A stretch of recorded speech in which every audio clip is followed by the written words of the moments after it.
OCTANE has one of the highest pick rates in Apex Legends, and that's because he's one of the most fun and best Apex Legends to run in the game. So here's a full pro guide on how to play him.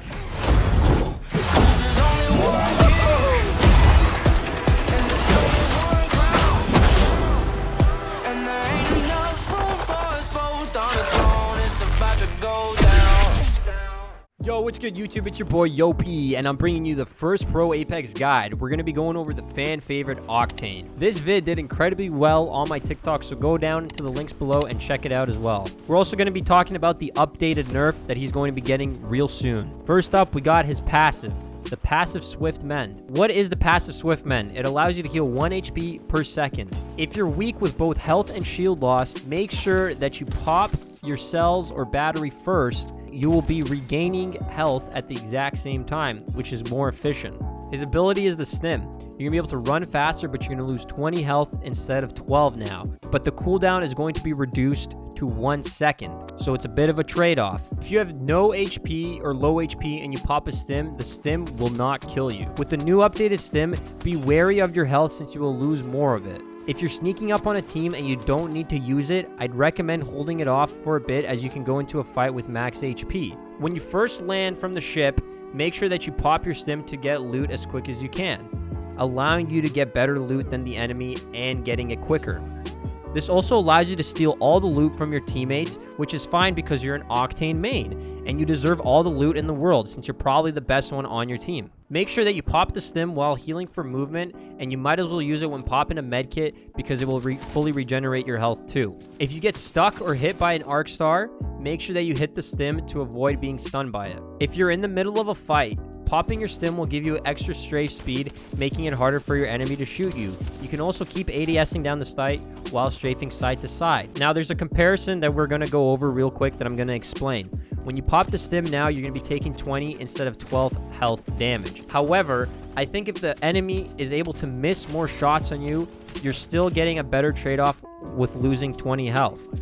For example, let's say the enemy can shoot you 3 times for 20 damage a bullet while standing still. So they're doing 60 damage to you. If you pop the STIM, you're going to lose 20 health, and let's say they only hit 1 out of those 3 shots on you now. So now they've only done 40 damage to you as opposed to 60. If you're out in the open and don't have cover near you, it's great to pop the STIM to get out of a hot situation and get into cover. If you have to recover the banner of your teammates, it's great to pair with the STIM and the bounce pad.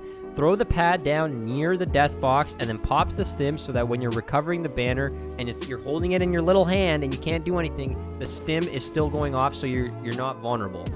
And then you can bounce pad right away to get out of there. Next up, let's talk about his ultimate, the bounce pad. It regenerates really quickly, so you might as well keep chucking these bad boys down pretty much whenever you can or whenever you're rotating. Running on it regularly causes you to jump higher, but not as far. You also get a double jump. Crouching / sliding allows you to go farther, but not as far up. You still get the double jump. If you crouch / slide onto it, you'll still have 100% accuracy. But if you run / jump on it, you will not. Punch and stand still to go straight up on the pad. This is great to do if the building is right above you, but you can usually get away with it with the regular run onto the bounce pad.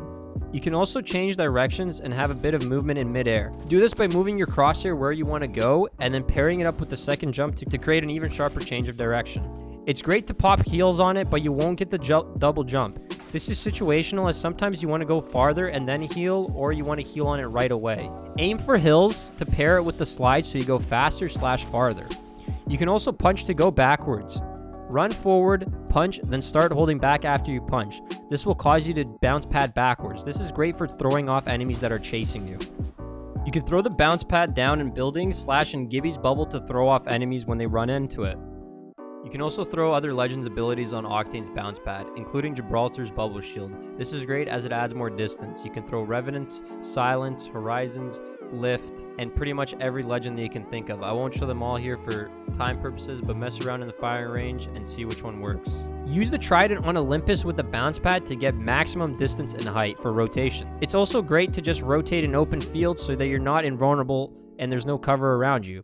You can also use it to get to third parties faster or just get better positioning onto a building or high ground. The bounce pad is great to move your down teammates to a safer position as well. Legends that OCTANE works well with are Revenant and Bloodhound. You can put down the Rev Totem and then bounce pad onto enemies with the Bloodhound scan. Overall, Octane is a great pick for anyone that wants to be an aggressor and that wants to be the star. Where would I rank Octane in the meta?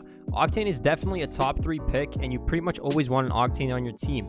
He's very crucial for rotations and just getting around the map quicker. If this guide was helpful, please make sure you hit the subscribe and like button for more guides, tips, tricks, and gameplay. I also stream live every day on Twitch at 3 p.m. Eastern, so tune in, click the Twitch link in my bio, head on over there, and give a follow. Thanks for all your support, and make sure you check out the other guides and the other videos. Peace out.